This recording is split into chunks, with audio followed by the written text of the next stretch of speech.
what is provocative and what is free speech. When does the freedom to say what you like impinge on somebody else's freedom to do whatever they like? It can be everything from anti-Semitic abuse towards Spurs fans, or homophobic abuse to a particular footballer, or interactions between fans on social media, which is quite saddening to see.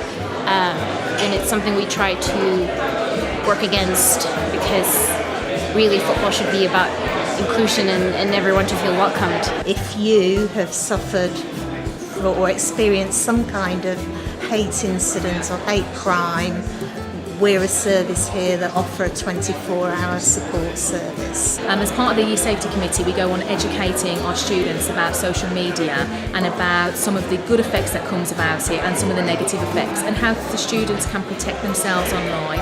And the message that we give across to our students is what goes online stays online, and they have to be a responsible digital citizen, and that information that they post online can go viral quite quickly. I really enjoy being a part of this youth panel.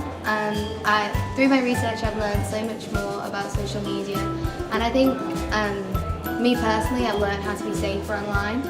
I knew that everyone would kind of take a negative look on social media, and I wanted to kind of turn that around and show that there are a lot of positive sides, and if you look for them, they are there. And I think it's all about how we use social media and not actually the social media itself. We were able to give money which supported the animation of the video that's going to be used in schools, and also to provide the prizes for the winners of the youth panel competition. So I'm really pleased to be involved in that. Enshrined in all these kind of international laws and rights of the child, it covers so many different domains, whether it's different jurisdictions and countries or different kind of social contexts, but it hasn't yet permeated online.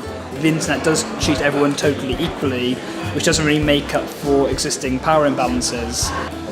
We think that the value and potential insights which you get from unlocking those huge new bodies of data might change the way in which research happens. It might make government more agile, reflective to its citizens' demands. It might make social science stronger and smarter than it ever has been before. But a number of really important challenges stand in the way of that, and one of those is ethics. How social media data is being used in academia, but also generally through in industry or government, how they access the data, and then ethical questions around consent issues and privacy issues.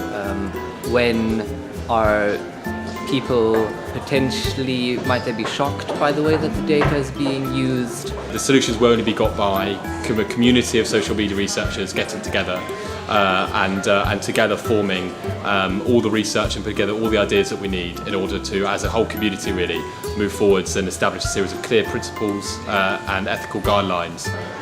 Both the positive things we can do with social media, and one of them is to actually not use it where there is even the merest hint that some kind of negative output could be, and to explain why we wouldn't use it.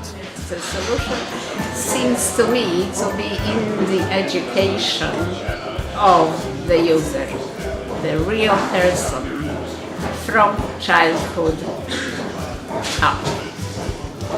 And not just any education, but education that really helps people to develop a set of values of how to live good life and share and create good values for others in any experience. So if we communicate in a wise way from the loving heart, chances are we won't go wrong.